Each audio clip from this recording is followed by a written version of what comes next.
Hello, I'm Natasha Chillengarian. And I'm Michael Ogden. We have been working an obnoxious amount on today's very special episode. Did we clear it with our bosses? No. Would they be unhappy with how much work and resources we put into this? Probably. Today's episode is our first ever Halloween episode. We have a lot of credit union related spooky things coming up for you, our listeners. So, put on your costume, eat some candy, and turn out the lights. This is Scared Accounts with CU Times.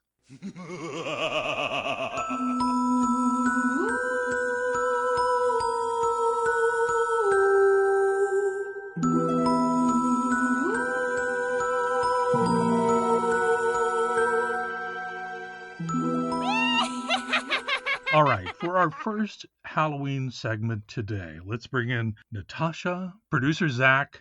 The three of us, I wanted to talk briefly about kind of some really great childhood Halloween memories. We're going to start off this whole episode on the lighter side and get darker as we go. So I want to ask you first there, Natasha. Yeah. When you think of Halloween as a kid, like what do you think of? What did you love about it? What was your favorite costume? Oh gosh. Yeah, so I have one really distinct memory Okay. of definitely starting with a wholesome one, so this should be cute. I just remember, like, when we started getting into the fall months, my mom and I would go to the fabric store. I don't know if it was, like, Joann Fabrics or whatever Yeah. it was back then, and Mhm. we'd go in the back, and we'd sit down at, like, this big table and get out these big books and flip through them, and it was all the books of, like, the Halloween costume patterns, 'cause she Yeah. would make her own, costume for me, and that was just a fun memory. I just remember that's what we did every year, went there, flipped through, Mhm. and I would pick out what I wanted. I remember 2 of them that stand out.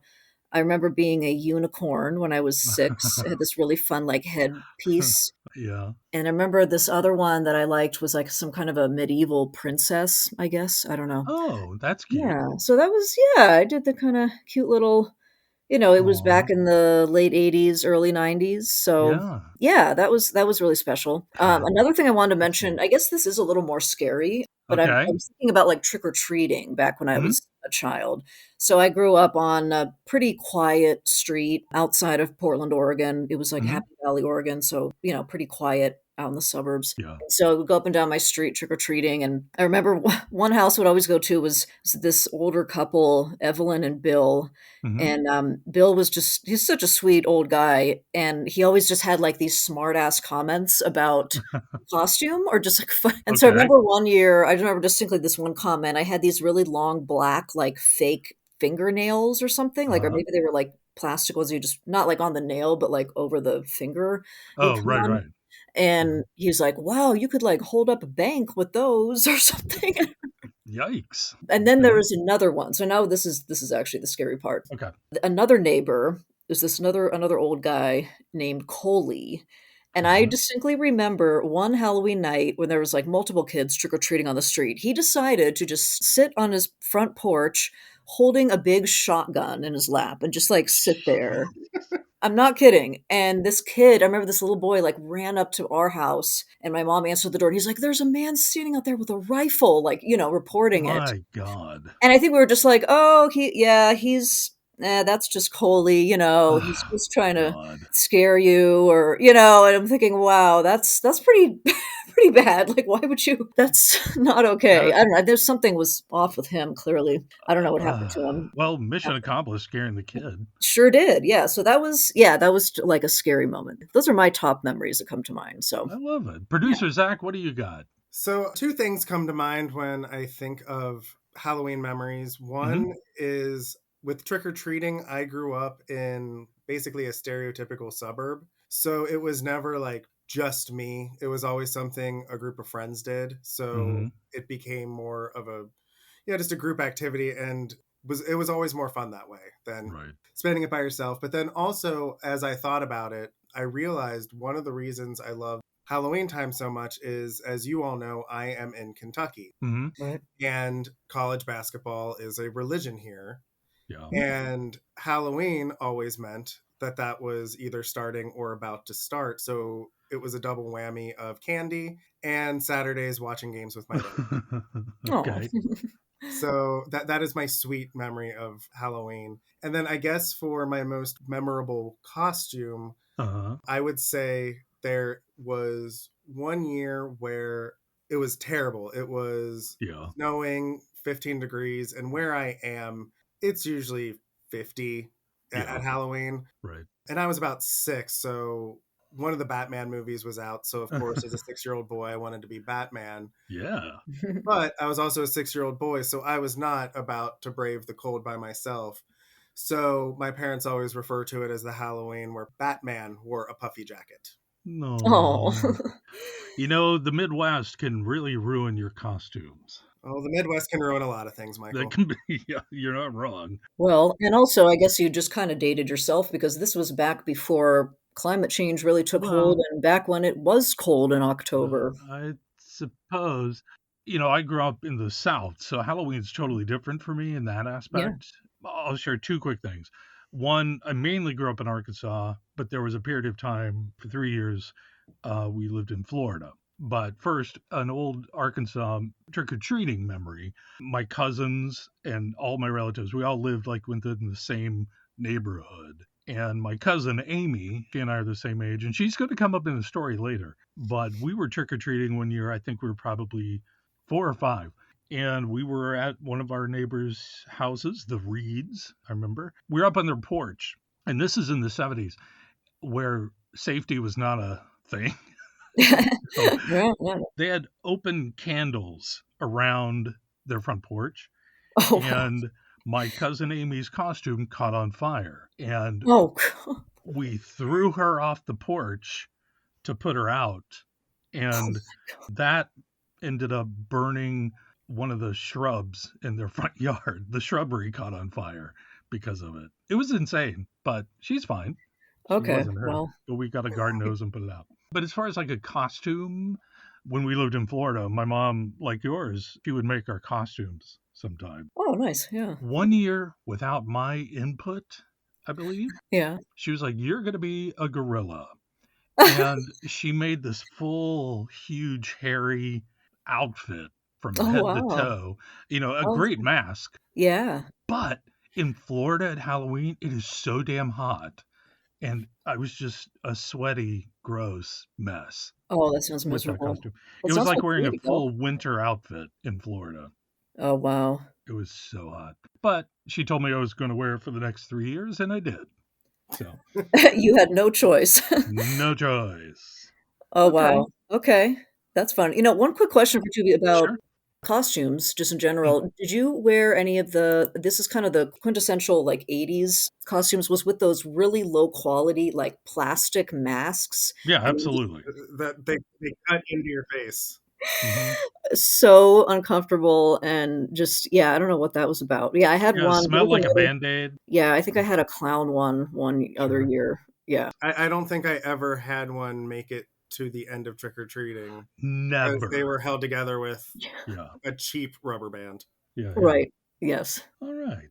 Well, Natasha, Yeah, Zach, yeah, no, thanks for sharing those. And, of and we have a course. lot to cover today, I know. And Natasha, what are we doing next?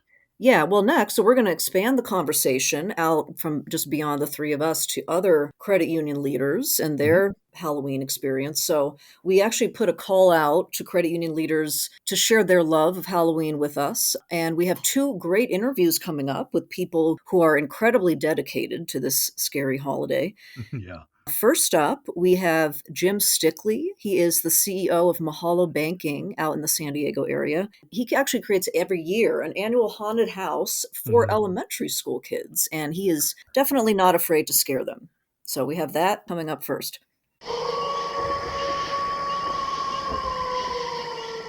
Joining us in the spooky studio today is Jim Stickley, CEO of Mahalo Banking. Jim, hey, welcome to the show.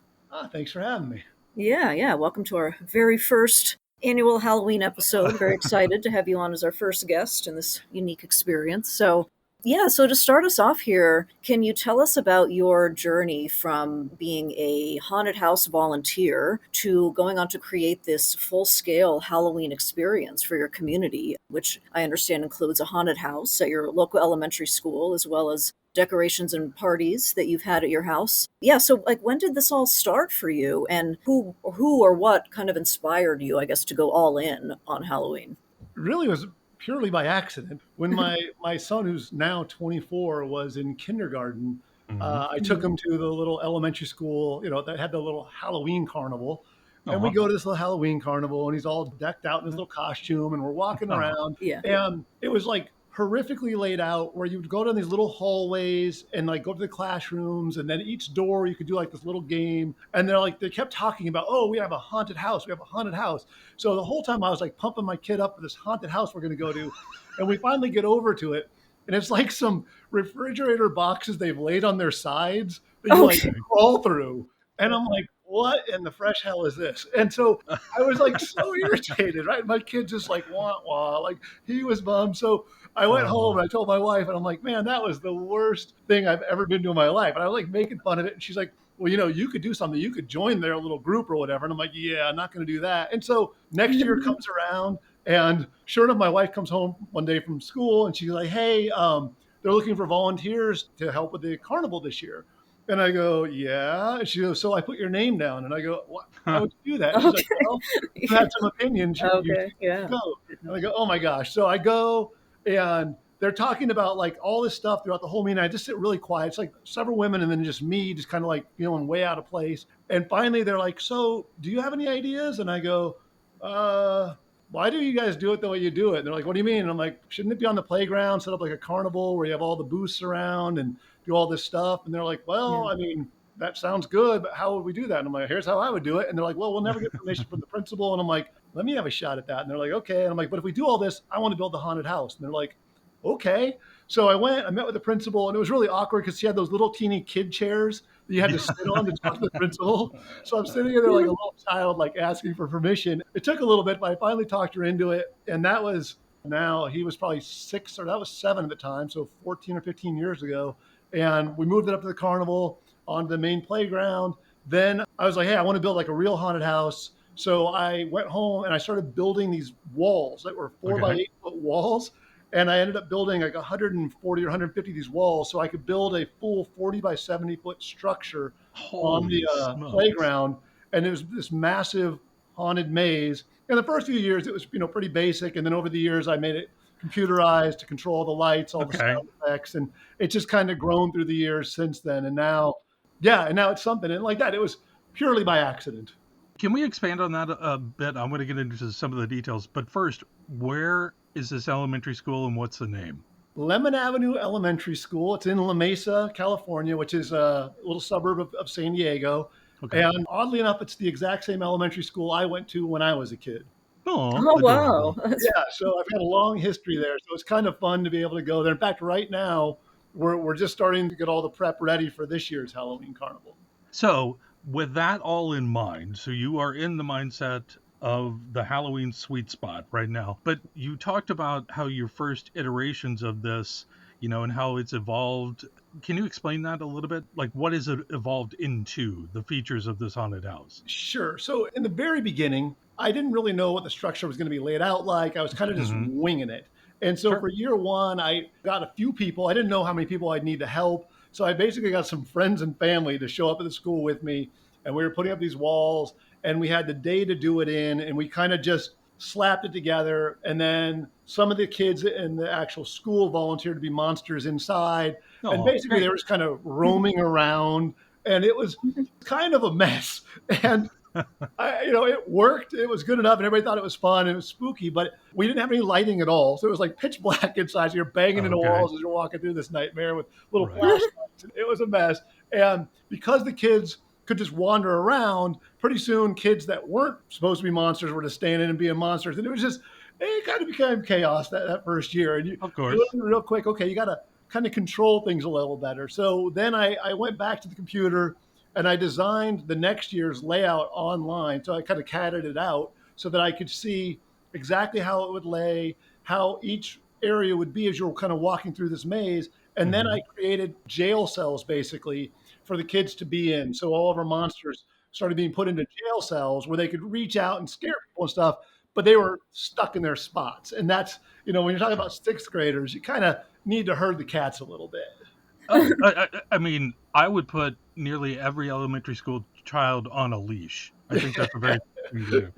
Yeah, it's sometimes needed for sure. Very quickly, how much does it cost to build this each year? I mean, now the costs are relatively low. I have to rent a U-Haul to bring everything over. I Okay. store most of it at my house with the exception of the walls, which we finally got a Okay. storage set over there. Everything else, I think maybe on any given year, I might spend, I don't know, 700 to $1,000. I mean, nothing too much. Right. It's just kind of just fun. That's awesome. Yeah. And then how long does it take you to do this every year? Like, where are you at in the process now that we're like a few weeks out from Halloween? When do you have to start each year and get started on it? And then also, do you have like help from other people doing the building that have been doing this every year? Or? For sure. So now it's a 2-day process of actually putting it up. So we have the first day we do the main build. The second day we put the roof on it, finish up all the wiring, all the lighting, all that stuff. And then that night's the actual event. Teardown goes very quickly. We can generally tear down in about 2 hours. And the prep work ahead of time takes a little longer because, of course, all the kids going through it each year, walls get broken, things happen. So about 2 weeks ago, I went down, I set all the broken stuff kind of aside. And then about 2 weeks ago, I went and picked it all up, bring it back to my house, repair all the broken walls. This year, it wasn't too bad. I think I had about 10 walls that were shattered in some way that had to be repaired. And I start working on all the lights, start working on everything, just make sure everything still works. And then I also have all the external games. We have like an electric chair. So I built chairs. That's kind of scary. Yeah. The hell out of you too. It's crazy. Oh my gosh. And so that's a totally different game. That's basically where I built it to where each kid sits in a chair and then they hold this little hand lever and they got a button on that. And they're watching this main control unit that somebody else is going to stand up at. And then they throw the switch and it makes a lot of electrical sounds and stuff. And then when the lights flash on, whatever kid presses the button first, they don't get barbecued, but the other two kids get lit up. And it is so funny to watch their faces when they get cooked. This is like the elementary school version of Saw. And I am all for it. Yeah. But I want to ask, how many years are you into it now? 14, 15? This is the 15th year. Okay. So is there a specific year or time where you're like, you know what? Nailed it. I finally got it. How long did that take? I think it took a while. We're probably about 7 or 8 years in. I started getting comfortable where I go, okay, we've got a pretty good system going. I mean, each year you have your little things. You always learn something new. But now it's definitely more autopilot. It's one of those ones where I don't worry too much in advance. I kind of start putting things together to make sure the stuff works. But as long as the volunteers show up, that's the year in, year out trouble you have. Some years you have an amazing turnout where all the parents are really in and they show up and you just have a ton of help. And other years it's literally been just me and my wife out at 9 o'clock at night doing wiring, doing stuff, just the two of us by ourselves there. So you don't know from year to year. Oh, that's right. Got to make it happen. Now, what about at your house? Can you tell us a little bit more about what that looks like for Halloween? Do you go all out with those decorations and host parties and things like that? So it depends on the year. Yeah, so some years we get more elaborate. Some years we don't. We don't live in a neighborhood where we get a lot of kids walking to our house. I'm one step from a recluse, I think. Even though we're in San Diego or in La Mesa, we're in an area where we got a little bit of land to hide back. So sure, yeah. We do decorate out. There's like a front corner area of our property where everybody can see. So out there, I collect VW buses. So I have one specific bus that I call my Halloween bus. And it's an old rusty bus. It runs beautifully, but it looks pretty scary. I leave that one pretty much year round, just set up for Halloween. Oh, great. I can push it back out in the corner. It's filled with cobwebs and fog machine and lighting. So then we can do stuff around that. And then, of course, you decorate the house. When we do parties, then a lot of the same props and things that I have from other events. I really like animatronics, so I'm constantly building animatronics. I break a lot of those things out and either use them at my house or we'll go to friends' houses and we'll set up their house. This year, I don't know if you ever saw in the movie Ghostbusters, but I have a full replica Ecto-1. Okay. So wow. You Oh, break that's that fun. out. That gets a lot of attention. People really like to see that, Yeah. and that's fun Yeah, to throw around. that's so fun.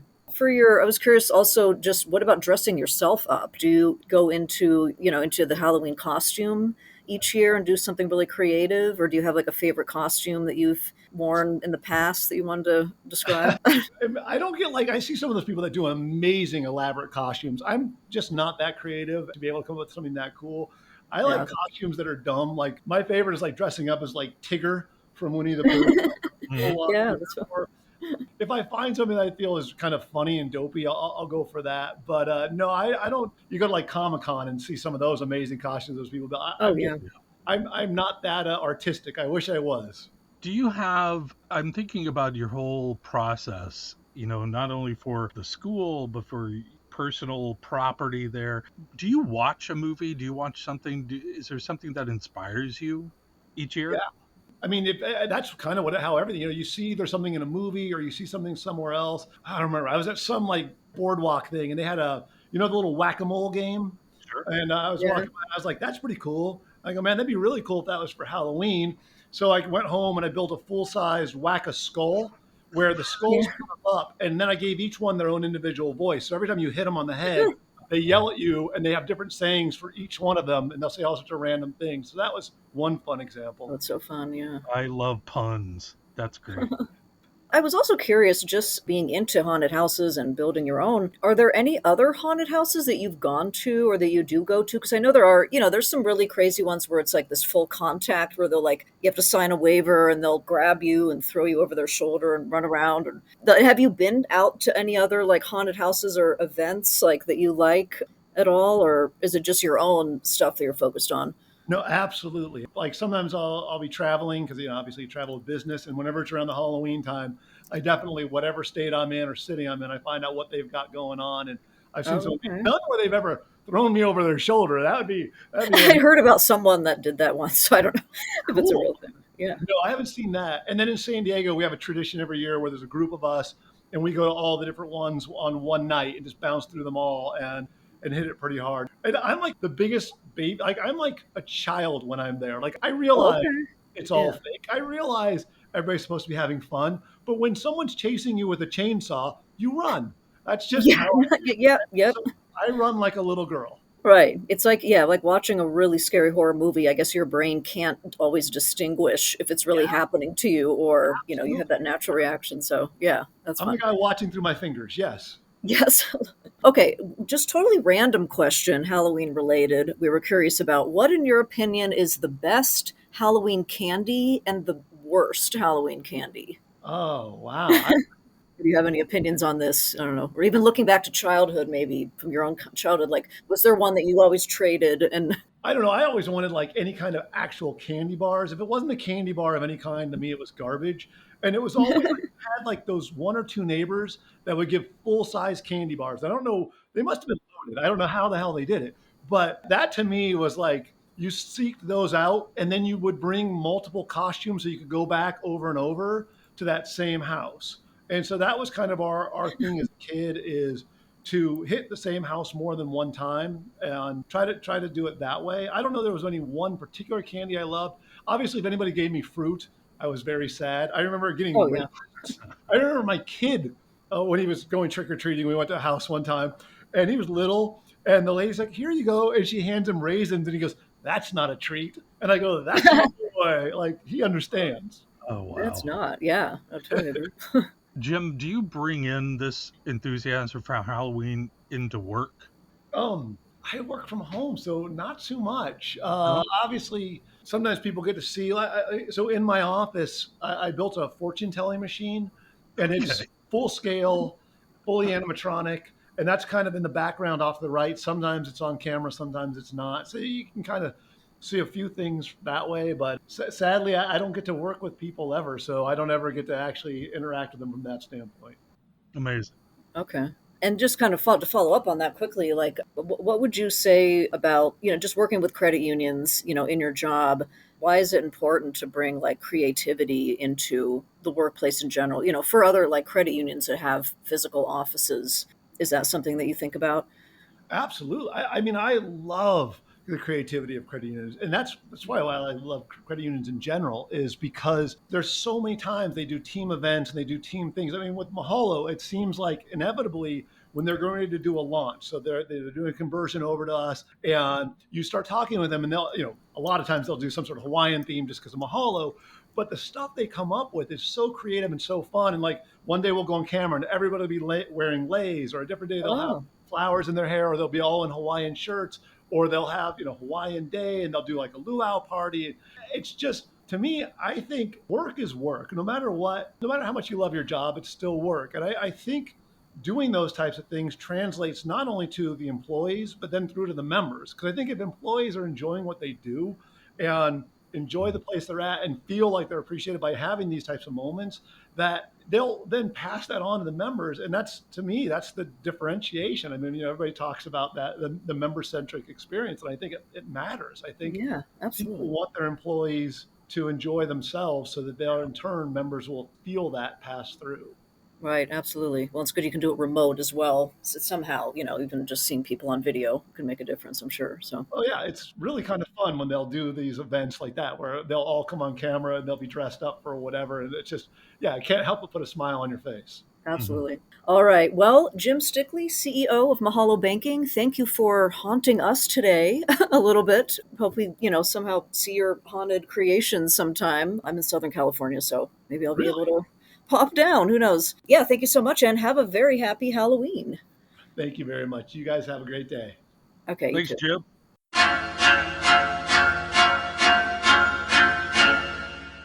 What a fun guy. For our listeners, we're going to be uploading photos of Jim's haunted house of work on our website for you to check out, and you really should check it out. Thank you, Jim, for being a hauntingly great guest. So, this next segment of Scared Accounts, we're calling, what was that?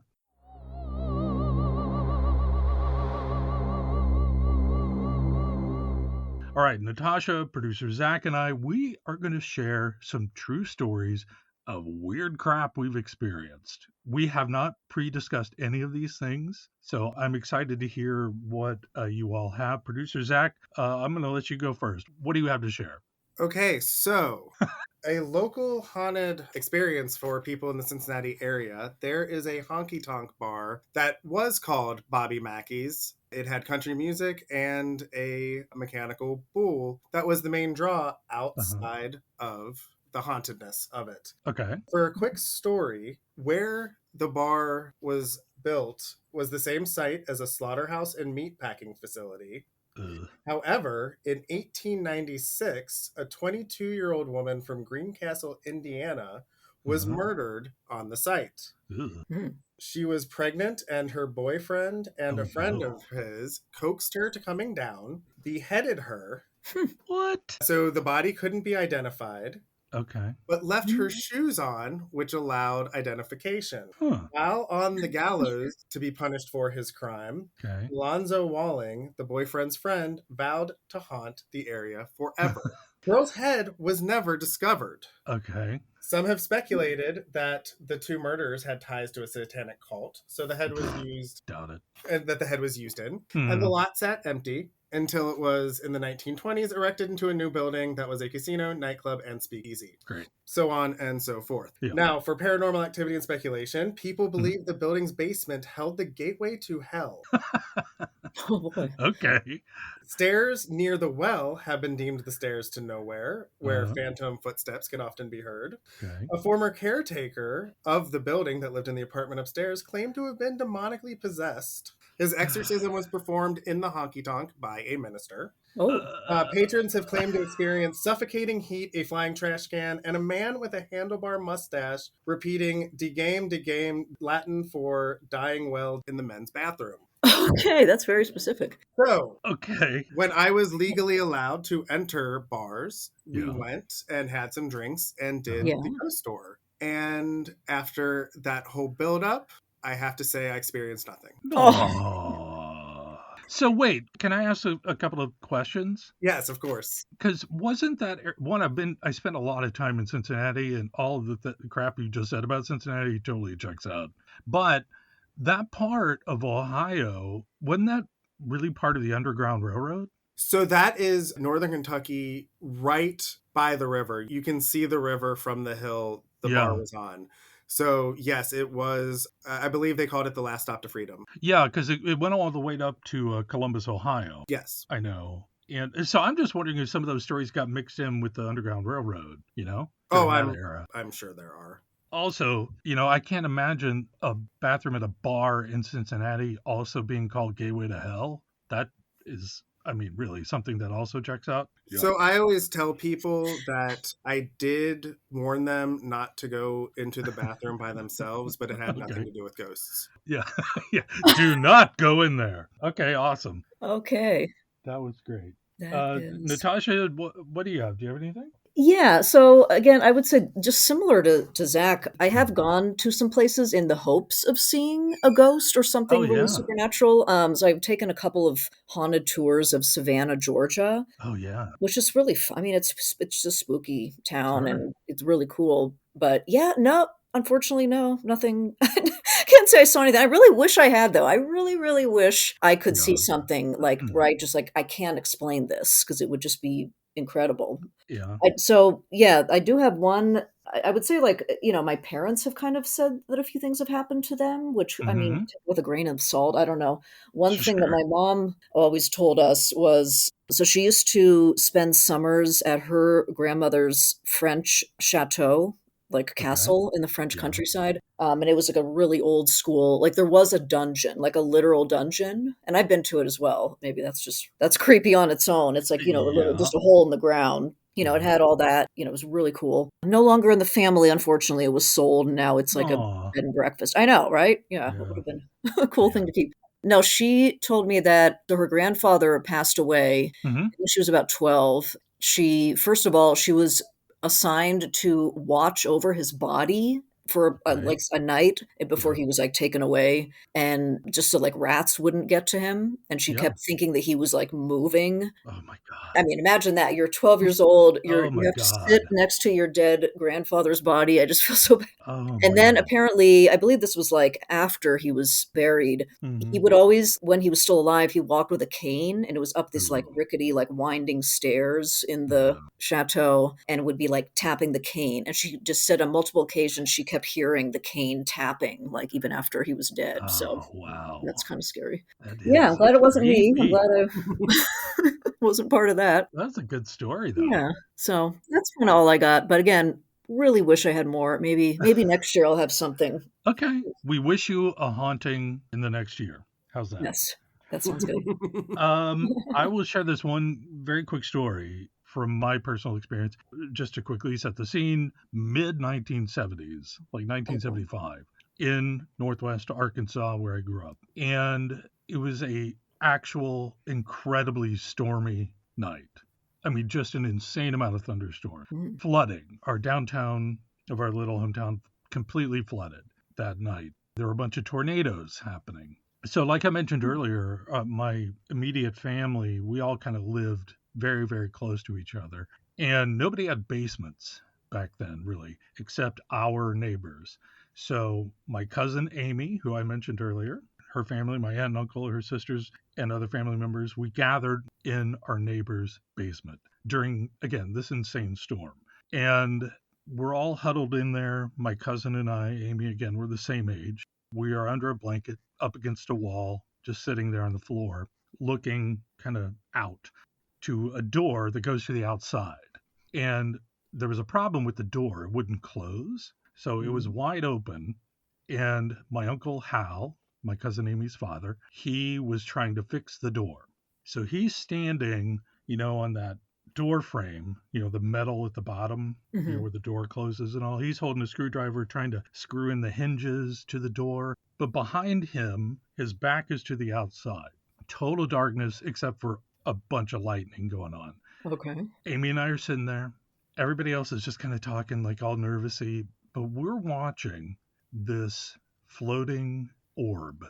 It was kind of blue, green, white, just kind of floating, translucent ball, Like bubble. outside or inside the Outside. No, it was okay. outside behind my Uncle Hal. just kind of floating in the darkness, just kind of slowly moving around.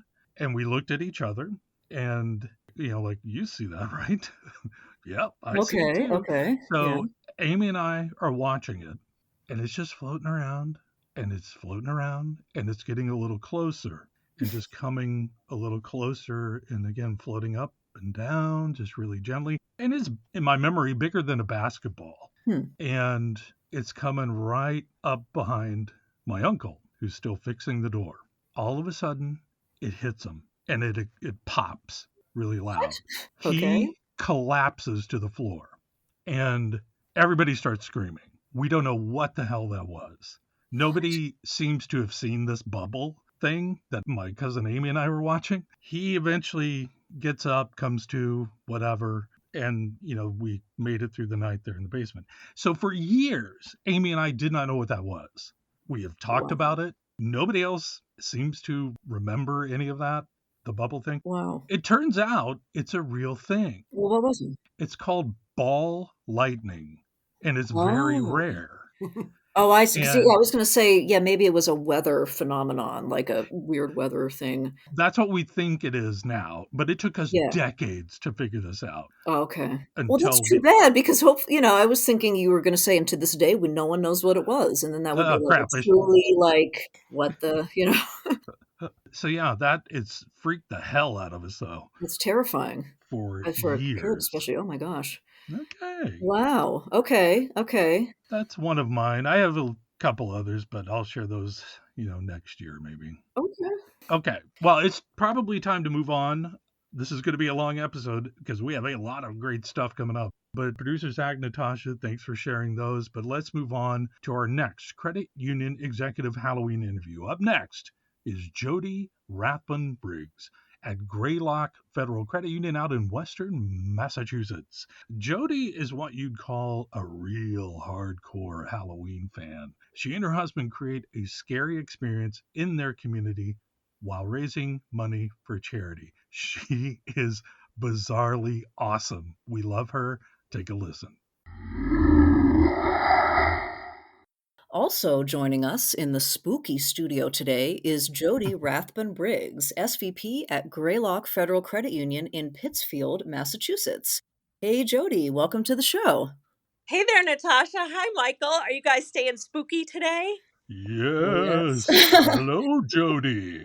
Great to have you. You'll help us get even more in the spooky mood, hopefully. So very excited about the conversation. So, we were kind of introduced to you through a mutual colleague who said that you put on this incredible haunted experience in your community every year. So can you kind of just give us some background on that to start us off? What is this experience that you create, and how did it get started? How long has it been going on? Those are great questions, Natasha. And this is my most favorite thing to talk about besides the credit industry. I'm so happy to be here today. So let's see. We do a thing called the Trail of Terror in the town of Lee, which is a little town in Western Massachusetts. There's about 6,000 people that live there. It's the town in which I grew up, so it has a very special place in my heart. This whole Halloween thing, I have to tell you, it started many, many years ago when I was very young. And my parents gave me a couple Halloween books. And one was based upon the Trick or Treat poem. The one that goes, trick or treat, smell my feet, give me something. Of course, yeah. So I would read it and read it and read it. And at one point I had the entire book memorized. And then there was this other book that was a book about a little monster that needed a Halloween costume, but he couldn't find one that fit him because he was so oddly shaped. And I read those books over and over again, even when it wasn't Halloween season. So I really developed an affinity for all things kind of spooky. And then I remember I was probably 5 years old, and we were in those department stores. And Natasha and Michael, do you remember those terrible plastic costumes with those plastic hard face masks with that? Oh, yeah. Oh, of course. Yeah, that's 80s classic. Yeah. Band that would break or it would hit you. So during that period of time, I was very into I wanted to be a veterinarian, and I got this nurse's costume, one of those plastic ones. Wear it around the house, pretending to be a nurse and doing all the operations on my stuffed animals. Well, Halloween came And my mother said, well, you need to wear your nurse costume. When you go to kindergarten, you have to wear it. I'm like, I'm not wearing that thing. And she said, why?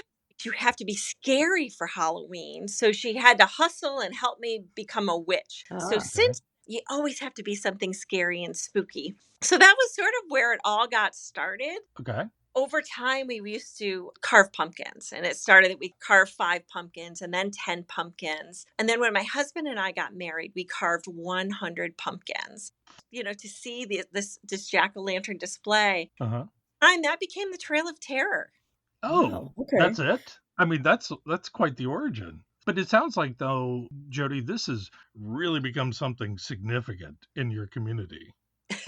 It has, and I think it's become what I dreamed of. However, sometimes it can turn into a little bit of a nightmare. Okay. Last year, we had over 1,500 people came through the Trail of Terror within 3 Whoa. nights. And that was a lot. And I expect a lot more this year just because of word of mouth. The Trail of Terror, which just started as a jack-o'-lantern display that then turned into a creepy walk up the driveway, Mm-hmm. has now become a walk through haunted attraction over 3.5 acres with many, many different scenes and experiences. Mm-hmm. From a scary butcher shop to a creepy Yeah. carnival. We have a fog swamp that you have to walk through. Mhm. And then this year we have some new attractions. We have the Rat's Nest. Oh, fun. Okay, so it started as it was actually just like a trail of pumpkins for you and your husband created. And then so like how long did it take to become kind of this bigger production that it is now? Like I guess at what point, how many years into it did you feel like, all right, I got it. Like this is more of what we were going for?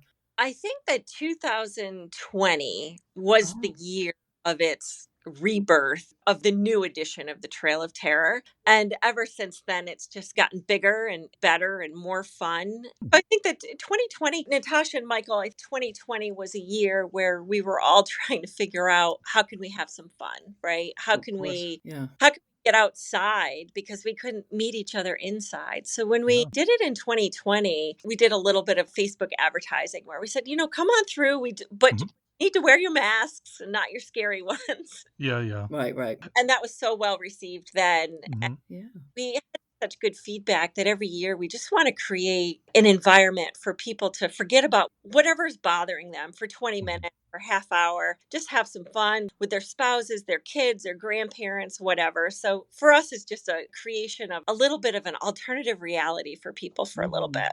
And if I could mention really quick, Jody, you mentioned it's the town of Lee, Massachusetts, yes? Yes, yes. Okay, I really need our audience Google this town, Lee, Massachusetts. It is so idyllic. It's a very much a New England small town that you're like, "Oh, this should be the creepiest place on earth" because it's so old New England beautiful. So I'm just saying you have a great location for what you're doing there. And it's great because we have all these old maple trees on the property and they Mhm. drop all the leaves. So it's all creepy as you're walking through. It's really perfect. And I just want to say thanks for highlighting the town of Lee. I think it's a beautiful place. It was a Mhm. beautiful place to grow up. And it's just such a tight knit community. I totally agree. And again, please Google this town. It's gorgeous, and you can also see why it's a perfect Halloween setting. Okay, just going back to a trail tailor. So it's open to the community, correct? And is it like, do they buy tickets or how does it work every year with like admission and all that? Yeah, hey, Natasha. No, we don't charge admission. I will Okay. say probably in 2021, we had some people come by, and as they were leaving, they were like stuffing our hands with like $20 bills. And we said, no, no, it doesn't charge anything. We're not going to take your money. And they said, no, no, no, give it to charity or something. You should get something for this. So Right. the next year, we put out a donation bucket and we raised money for a local youth nonprofit. And then every year since then, we pick a youth oriented program or not for profit. We put Oh, out a donation bucket and people can put what they want in there. Even if they don't put anything, that's entirely fine. We are doing it for the joy of the Yeah. community and not really as a fundraiser, but it's a really nice byproduct of it. Yeah. Oh, oh, that's love that. great. Love that you're including that community giving element kind of goes along with the credit union mission, obviously, as well. So, okay. Okay, and then also just with you talked about some of the new attractions coming this year that you have, and then also some others. You mentioned this butcher area. Are there any other features that you'd like to highlight for our listeners that have been really big hits of the Trail of Terror, and any other anecdotes to go along with that? Like, have you ever had to dress up and participate or anything like that? Oh, there's so many stories in there, Natasha. First of all, say that this year our Evil Carnival has even expanded further. I am obsessed with scary clowns. Like, it's a sickness for me, I think. I have all these weird ceramic clowns at home, but then I turn this into a huge, it's probably, we're going to have 4 circus tents this year, probably 100 clowns in there, some animatronic. So that's really one of our highlights is the Evil Circus. But every year I try to do a new attraction so that people don't say, oh, it's the same old thing. And a few years ago, had this great piece I bought from a company out in the Midwest called Distortions. And they did this demon, and it was like a demon with these wings. And it looks like an animatronic. So it looks like a robot, right? So there's a demon in the middle, and then there's these demon wings that expand and retract, and, they raise right up to the ceiling. And it was just a pretty amazing piece. Well, I always try to make sure that I have a young actor doing some of these things because, Aw. quite frankly, I'm too old for it. So one of my actors couldn't make it. And I said, oh, somebody's got to run the demon. And no one was available. So I said, I'll put on the demon costume, which is all this spandex and plastic. And I wiggle myself into it. And I get out there, and the full of fog, and it's this amazing, the amazing wingspan goes up and down. Well, the scary part about it is people think it's a electric toy, and then I leap out from it, and that's where the people get scared. Well, I had the best time doing it, scaring the pants off of everybody. Love it. Had this gentleman that was walking in front of me, and I was making the wings go up and down, and then I stood out and I put my big demon hands up like I was going towards him, and he hauled off and he punched me right in the face. Oh, Oh, God. wow. Okay, boy. He got fulfilled your mission of scaring people then. Wait. What did you do then, Jody? Well, I didn't do what most professional haunters would do, is go on with the show. I whipped off my mask, and he goes, oh, it's you. I'm so sorry. And, funny. he was like an older gentleman, slight build, and he just felt terrible about it, but I scared him so badly. But now I've learned, I've talked to my fellow haunters in the haunt industry, that really when you get hit, it's more of a badge of honor because you've actually scared someone to the point lost their mind. Can I ask you a few very kind of quick questions, Jody? One, I'm going to back into this a little bit, but one, why do you love scaring people so much? What is it? So I love to be scared myself. I love to be scared in controlled environments. So think about a roller coaster, or even like these professional haunts that are out there. You pay some money and somebody just gets your adrenaline pumping. For me, it's providing that something for someone that they might not know that they needed. Michael, we all need an escape. And a lot of times we might not even know that we need it. And to be able to provide a chance for people to laugh and scream and run and have these great memories with their families, that's why we do it. It's not for everyone. We all have to understand that. But for people that enjoy it, it is a great time. And we enjoy providing those screams. Sometimes, Michael and Natasha, when we're in the middle of the haunt and my husband and I might be taking a little break, and we sit up on the hill and we listen to the screams going on and the laughter, the amount of middle-aged women that let me know that they've peed their pants because they laugh so hard. It really makes me feel happy. Well, okay. And thank you for saying all of that. That I appreciate that kind of connection there with you and Halloween and what you feel like the community might need from you and what kind of a service you're providing. But one very quick question. Can you send us a photo of all of your clowns? Yes, I can. Okay. I want to see this. And maybe we'll put it up on the show notes. I'd be happy to. Oh, great. So one more quick question for you, Jody, just kind of unrelated to the Trail of Terror specifically, but what does a typical Halloween costume look like for you, over the years? Is that something you've also gotten into just for your own costume for the year? And any favorite costumes that you've worn that you'd like to describe? I think all of them. I wish I could wear a Halloween Ah, costume every day.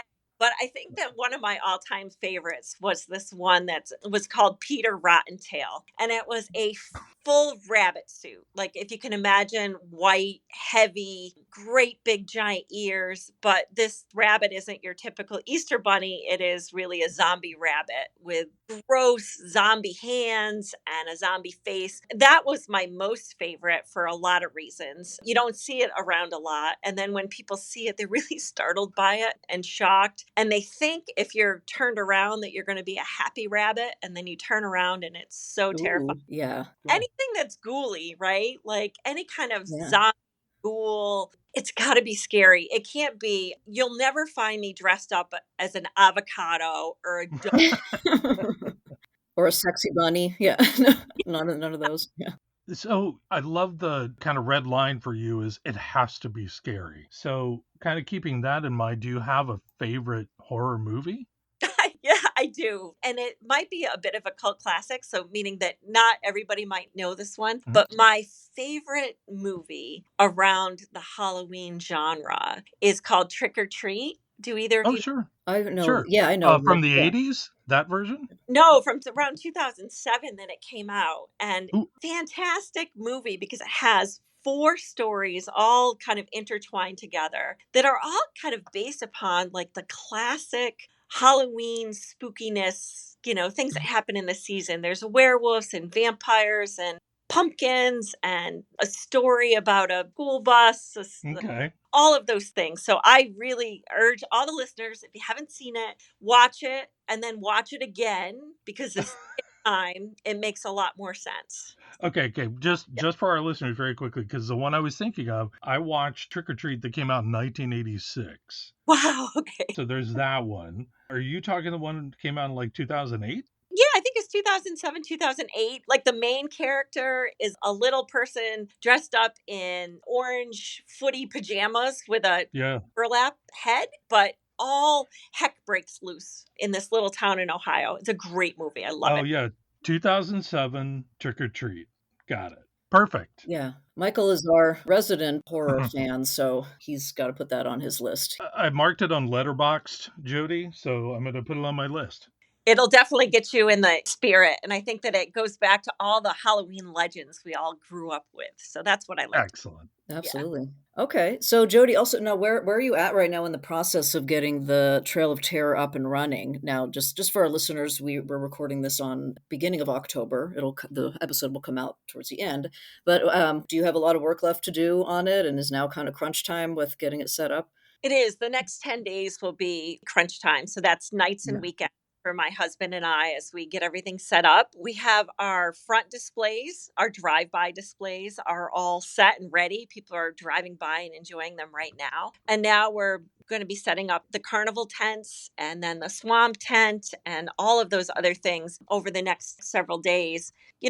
This process, Natasha, we Yeah. start Veterans Day planning for the next year. So Okay. Wow. Oh wow. Yeah. yeah, we order our new animatronics usually March or April. Some of them are custom made, so it takes months to get them. So we are constantly planning and Mhm. reworking the trail. My husband's back there with his tractor moving stuff around. So it is a year-long activity, but it really cranks up around August until now. So we'll be ready to go by the 20th. Yeah. Super exciting, yeah. And then, just for our listeners who live like nearby enough in your region where they could maybe travel, how can they get more information on it? Do you have a website or anything? Or Yeah, I have a Facebook page, Natasha. oh, okay, Briggs Trail of Terror. That's Briggs, and then Trail of Terror. So I update my Facebook page a couple times a week with some pictures and some helpful hints about Halloween or some pictures from past haunts. And I okay, all kinds of participation out there as well. great, great. Okay, well, we can look that up and we can definitely link to it from our podcast page description, and yeah, just so people can find it and check it out. All right. Well, Jody, SVP at Greylock Federal Credit Union, thank you so much for haunting us today. And I hope you have a wonderful Halloween. So excited hearing about how this year goes. Hopefully, we'll have to stay in touch. Yes, yes. Keep following us on Facebook. And thanks so much for giving us an opportunity to talk to you about this. It is one of my favorite topics. And I hope you and Michael stay spooky. Will do, Jody. Thank you.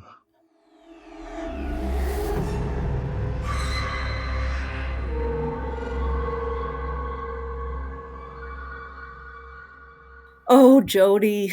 Oh my gosh. I mean, I have to say, I just love it when people go all out for Halloween and put Ah, so much effort into like just the design and like buying all these yes. things. I know some people that do that as well outside Yeah. of Portland, and I've been to a couple Mhm. of their parties. So much fun. It's just like, oh, it's a blast. Ah, she's great. Yeah, just great. And I'll have to mention to our listeners, so since our interview with Jody, we've become some big fans of hers. Oh, yeah. Yeah, I'm now following her Facebook page. She has a special Facebook page just for the Trail of Terror. It is Uh-huh. genuinely terrifying as well when you look at these photos of these costumes. Yeah. It's absolutely terrifying. It's so good. Yeah, and to all of our listeners, please check it out. We're going to be including the link both in the show notes and also on our website in the Yeah. story about this episode. So we'll have some photos up there as well. Yep. Can't stress enough that you need to check those out. So thanks so much again, Jody. It was a pleasure. And you're not wrong, Natasha. You and I Yeah, have dug into that Facebook page. It is terrifying. it Legit. really is. Yeah, I wish I lived closer. I would love Ah, to go, but maybe some of our listeners, if they're located nearby, yeah. can go check it out because it's And also, raises money for charity. raises Yeah. money for charity. Love it. So, anyway, all right, Okay. let's go ahead and move on. So, up Mhm. next, producer Zach, Michael, and I are going to discuss the most scared we have ever been while watching a horror movie. Okay. And this should be great because, as you know, if you've been listening to shared accounts with CU Times, you know that we're all big movie and TV fans. Mhm. Michael, especially, a huge horror fan. If you've been hearing about his journey of rewatching all the Mhm. Exorcist movies, and Sure. so he's definitely a horror movie buff. I like to say I'm a horror movie fan as well. I think I'm more of like psychological horror fan, maybe not Mhm. so much like gory horror, but anyway. So yeah, let's go ahead and talk about that. So I guess we'll start with Michael. Okay. What is the most scared you've ever been watching a horror movie? This falls into a few different buckets, and I was on my Letterboxd account thinking about it, and I created a brief list of my top 5 horror experiences. And again, I Mhm. can put a link up there. But I would say like a full appreciation of being scared in a theater Mhm. growing up happened the first time I saw, and I think it was opening weekend, 1982, Poltergeist. Mm. The crowd was so into it. It was such a crazy movie at the time. Oh wow. And I was with one of my best friends at the time, Laura Johnson. Her feet were up in the seat, we're all like covering our faces. Now, I don't think it's as scary now, but back then, God, it was terrifying. But I want to say another one, if I could. One movie that truly freaked me out, gave me nightmares for years. And my brother and I saw this. He refuses to rewatch it as an adult. Yeah. Which one? 1977's Suspiria. Oh, okay. And they have since remade it, which is a Okay. pretty good version, but this original version is so bizarre and Oh. just Hmm. terrified us. I can't explain it. It's an Okay. Italian horror movie, Suspiria. Yeah, I've seen the remake. I wasn't scared necessarily. No, but as a 7-year-old kid, which he shouldn't have been watching it, but Oh, God. Yeah, well, yeah, that makes sense now. our parents were a little absent at that time. But Okay. I would say those are my two: Poltergeist and Okay. Suspiria. Cool. Okay. Well, and I think probably the experience in the theater must have been really it's different. When Oh, you got the so audience, you're kind of good. feeding off from their energy, and that must have been Yeah, really something. yeah, Definitely. Yeah, I miss those those experiences are I fun, do but I thought it too. was more of a thing where everyone went to the theater. So, yeah, Hmm. that's great. Producer Zach, what about you? What's the most scared you've ever been watching a horror movie? So I can actually jump right off of the end of Michael's story Uh, because the most scared I've ever been was my parents deciding when I was 7 or 8 years old that because it was the edited for broadcast television version, I was probably okay to watch The Exorcist with them. Okay. Now, we aren't a super Catholic family, but we were Catholic enough that I did not need to be seeing that. No.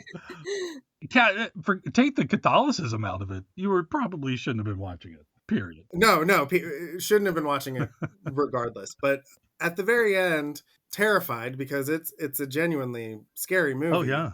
My dad just looks at me and goes, "And you know that all really happened, right?" Oh, I love it. Oh wow. Okay, So, that's yeah, being the age I was, I think I spent, I don't know, 6 months laying awake at night, Yeah. convinced if I went to sleep, I was going to be possessed. Right. So Oh my gosh. I actually haven't watched it since. Oh, really? Okay. I need to, but I feel like that was enough. I feel like I got what they wanted out of that movie. Oh, God bless Wow. your dad. That's hilarious. That is, yeah. Well, hopefully your dad redeemed himself later on for doing that and scaring you to death for Mhm. thinking it was real. I don't know.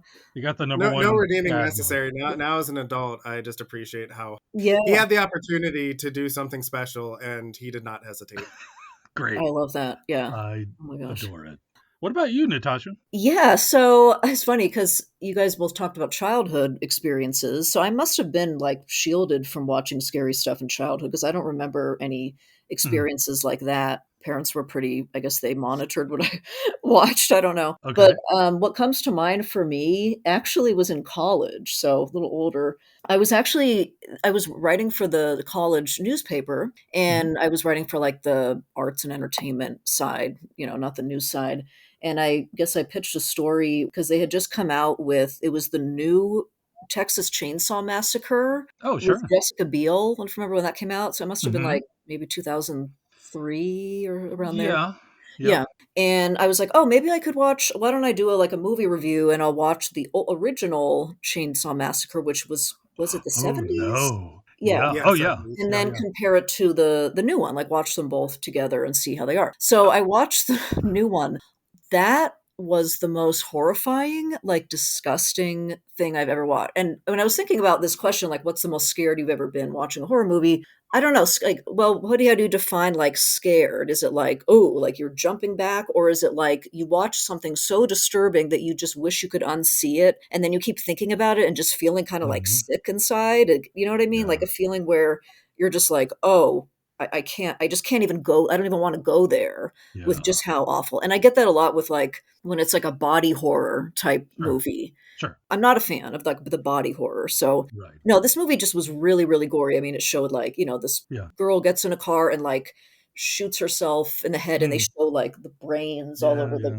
and then like just the slashing up with the chainsaw like up close, like and it's just so awful. And it kept me up at night for a Yeah. long time. So this There's nothing fun Yeah. about the remake. The original is scary in its own way. Yeah. It's an enjoyable movie. It's far superior. Agree. But yeah, how you said, it's just Did you see it? there's no moments of levity in the remake. Yeah, it's just nonstop, just Yeah. terror, like, and just blood and like Mhm. death, and yeah, it's just disgusting. And anyway, that was probably just the most like affected I was by a horror Sure. movie. It was just like, oh god, no. I love that you were shielded as a child from I this. mean, I Does think that unless maybe I blocked it out because it was I don't Maybe. know. I'm trying to Yeah. remember. I mean, I do remember watching The Shining. Mhm. Maybe it was high school or maybe junior high or something like that. So yeah, it wasn't a childhood. And that's actually one of my favorite movies of all time. Yeah, It's it's a great one. incredible. But yeah, that's scary. Yeah, I think that Texas Chainsaw Massacre, another one real quick. Also, I think this was like also early 2000s. The Ring, Oh, not the original Japanese, but like the remake. the American version, yeah. Yeah, that's pretty frightening. That's That's pretty pretty great. pretty Yeah. scary. Yeah, it's good. But just the way when someone died and it would show them like the body, like the Oh, yeah. twisted look on their face, that was Yeah. like, woo, like really. It's on my top 5 list of most scared I've been watching a movie. Okay, yeah, all right. Yeah, so that's a good one. It's a great one. Yeah. I guess that's pretty That's much it? my summary there, Okay. yeah. So anyway, all right, well, thank you for sharing that. I'm sure we'll be watching more scary movies in the next week just leading up to Halloween, and Oh, 100%. yeah, hopefully Yeah. I'll have a new one to bring up next year. Hopefully I'll Fantastic. be able to top those. All right. Well, I think now we are going to head out on a little bit of a journey because in this next segment, as part of our outreach to listeners for this Scared Accounts episode, we asked if anyone had a frightening or paranormal experience they would like to share. This story was submitted to us by Scott Butterfield, a trusted credit union industry advisor and head of Your Credit Union Partner. The following is a dramatic reading of Scott's story by Natasha. Yes, okay. The story is called Supernatural Strategic Planning.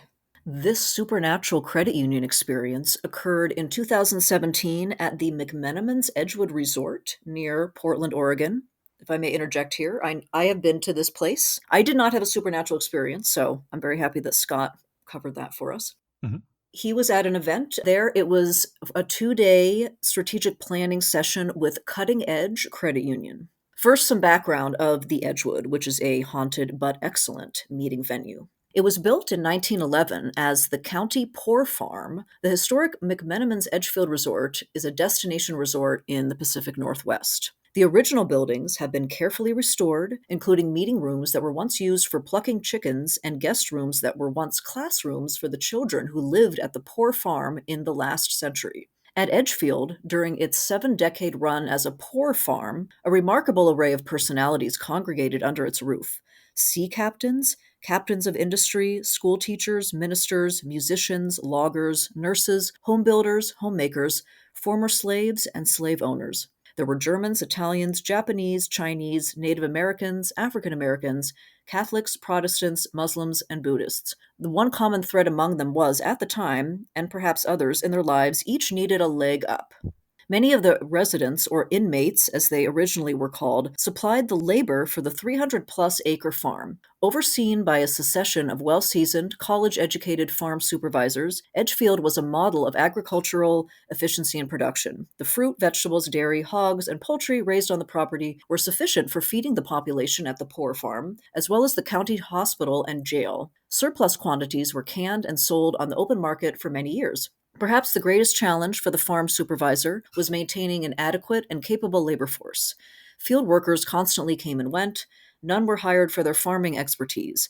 Outside labor gangs periodically contracted farm students, prisoners of war, and even some of Oregon's first bracros, who were migrant workers from Mexico, to supplement the on-site force. Okay, now we're going into part 2. That was quite a history lesson. I will say I've never heard of a poor farm, so No. learn Yeah. something new every day. All right, part 2, a shocking wake-up call. Here's the first contact story. So during the middle of the first night, I, credit union planning facilitator Scott Butterfield, was abruptly awakened by the sensation of having my shoulder grabbed and shaken. It was enough to wake me up and grab my shoulder and I was wondering what was happening. The next day, I dismissed the experience. I did not share it with the credit union team. Now we move on to the second contact. On the morning of the second day of the planning meeting, Brady Howe, who is CEO of Cutting Edge Credit Union, shared with the entire credit union group that he had had the same experience I had of having his shoulder grabbed in the middle of the night. So at this point, I shared my experience from the night before. The experiences were so similar and the group's reactions were strong enough that a meeting break was called, and Brady and I visited the resort's gift shop to determine whether or not the hotel was haunted. We were not surprised to hear that there have been many reports of hauntings in the building, most notably the sound of children bouncing balls and talking in the guest rooms. Both of our guest rooms were located on the same floor. So suppose you stay at the Edgewood today. You can buy a book about hauntings at the hotel. I kid you not, one of the recorded experiences at the hotel ghost logs includes a guest who felt a tap-tap on their chest in the middle of the night, and another who felt a hand grab their butt in the shower. Ooh. The property has also been named on a national list of the top 10 most haunted hotels. For what it's worth, the ghost experiences were not disclosed to the credit union host or facilitator. Well, now they'll know if they listen to our episode. All right, final section here, lessons learned from Scott. He says, while many strategic conversations can be scary, as they can involve regulations, cybersecurity, human resource challenges, finding time to have fun and experience new things, including a planning session at a haunted facility, is essential. Sign me up. I'm ready to do it all over again. Awesome. End That scene. was great. Yeah, Yeah. and don't you love how good of a sport and how much light he makes of it, saying he would do it all again? I mean, I'll be honest. If that happened to Yeah. me, I don't think I would want to do it all over again. Hell no. Yeah, No. I don't know. Would you? What would you No. guys think if that happened? Absolutely not. Okay. No, I'd be out of there. No thanks. That was great. Scott Butterfield, thank you for sharing that story. Natasha, thank you for Yes. reading it. That was wonderful. You're welcome.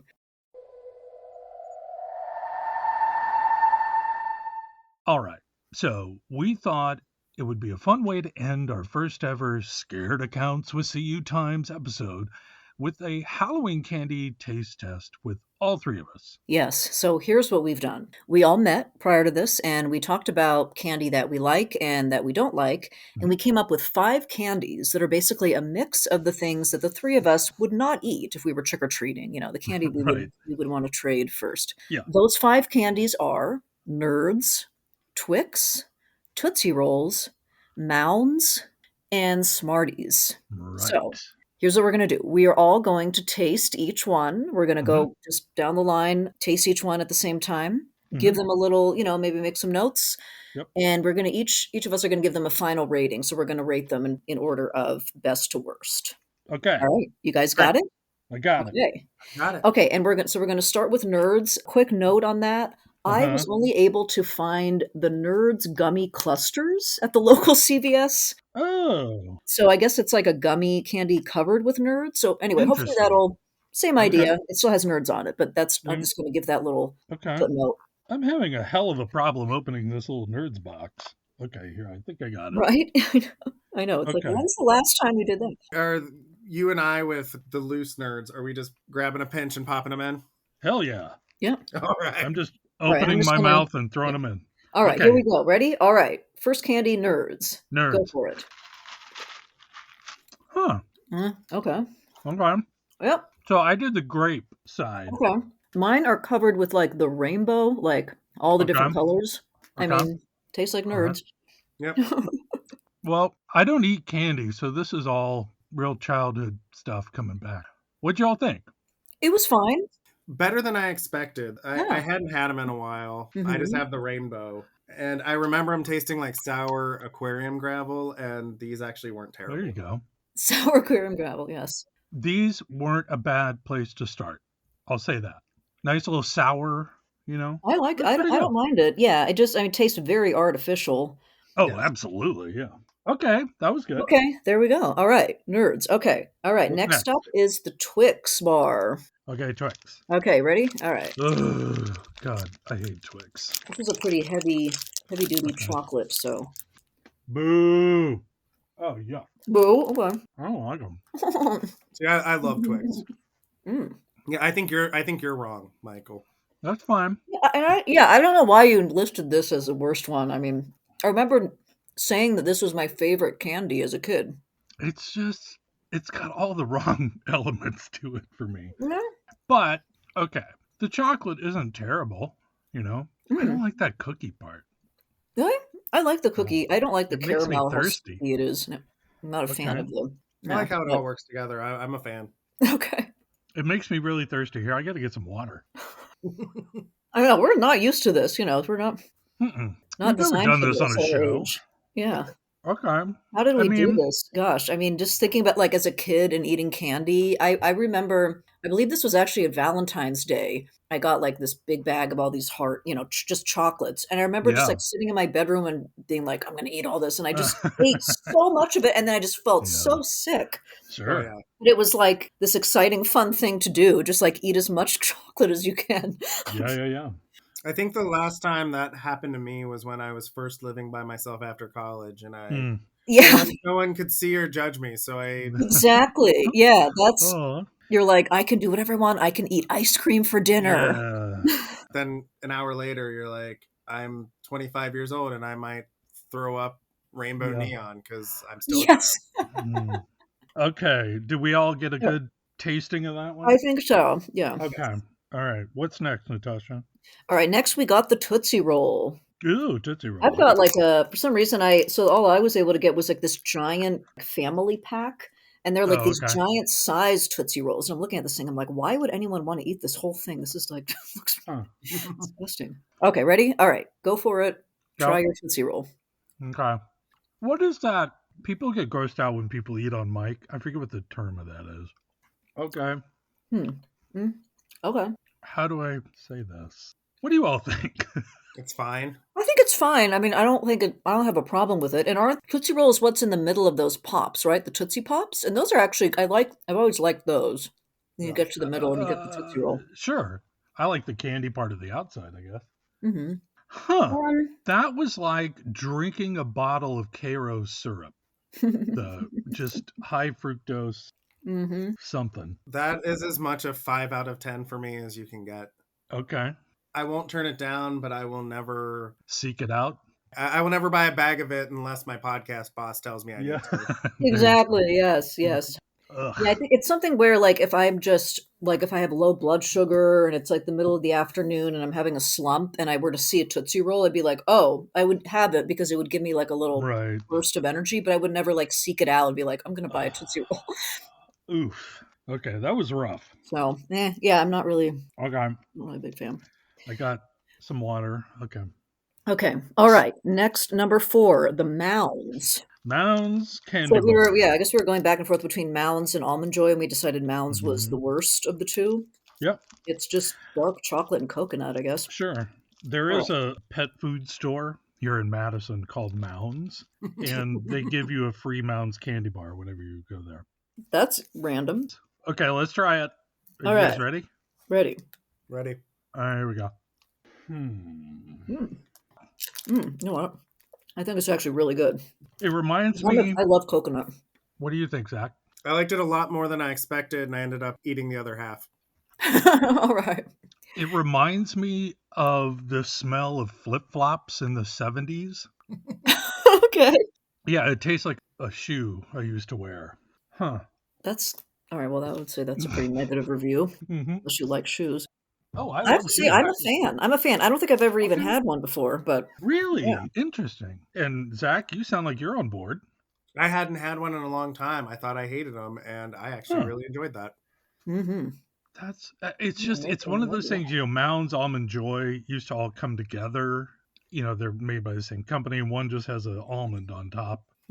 Oh, but Almond Joy though is milk chocolate. This is dark chocolate. Yes. Yeah, and I go for milk chocolate over dark chocolate most of the time, but there isn't, like, it's a small amount of dark chocolate on the Mounds. It's just surrounding the coconut. It's mostly the coconut, which I think is really good.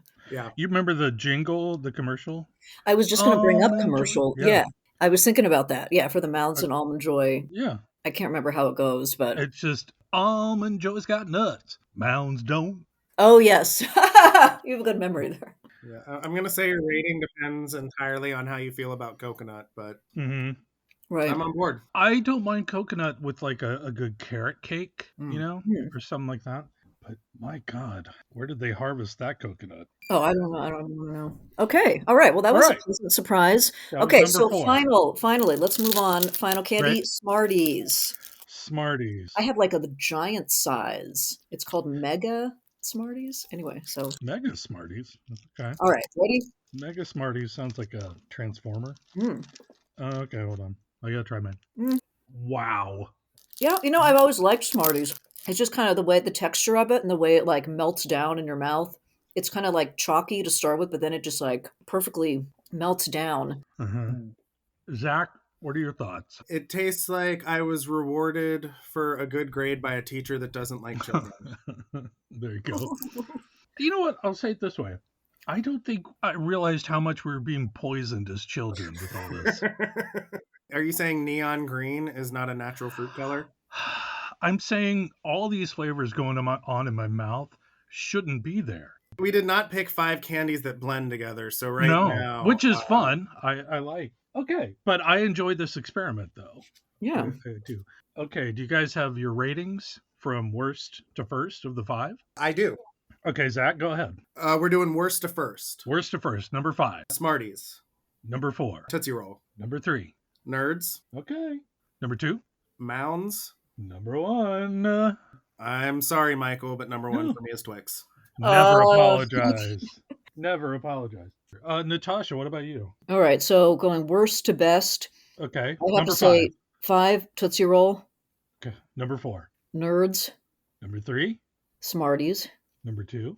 Twix, Number 1. Mounds. Yeah, I discovered something new Interesting. today. I'm gonna have to hide it from my boyfriend because I mean, my boyfriend is he loves candy. Like he'll just when he gets Uh-huh. stressed. I actually had to hide all of these this past week while we were waiting to record this. Oh, that's I might interesting. have to hide the mounds because I might want to finish it myself. Very cool. He can have the rest. Okay. All right, I guess it's my turn. Yeah. All right, Michael. Worst to best. Number Okay, 5. I got to preface. I think these bottom 3 could all just be number 5 to me. Okay, they're all equally awful. Basically, but okay.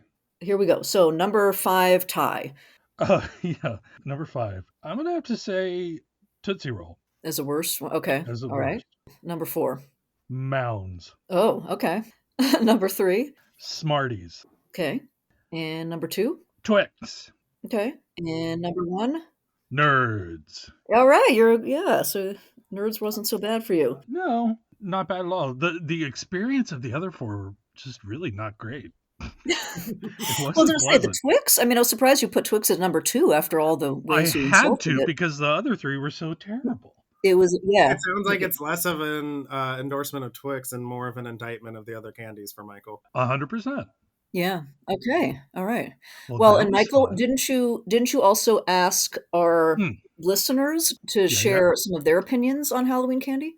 Okay, yes. So thanks for the reminder. Very quickly, okay, the results of the most disgusting Halloween candy poll I put up on LinkedIn a month or so ago, maybe. I had several people who privately messaged me about it because it's funny how much people care about Halloween candy. Oh, Anyway, really? Okay. yeah, it was very strange. With 53% of the vote, black licorice came in as the top hated Halloween candy. Ew. No real shock there.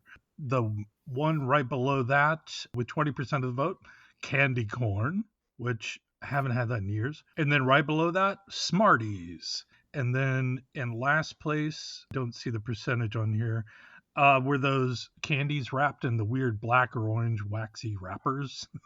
I don't know what those are Okay. called. You know what I'm talking about? I got so many pictures of those sent to me in my messages. Like, Oh, I hate really? these I Okay. candy, don't know whatever what they're it is, called. but I hate it. Yeah. Yes, exactly.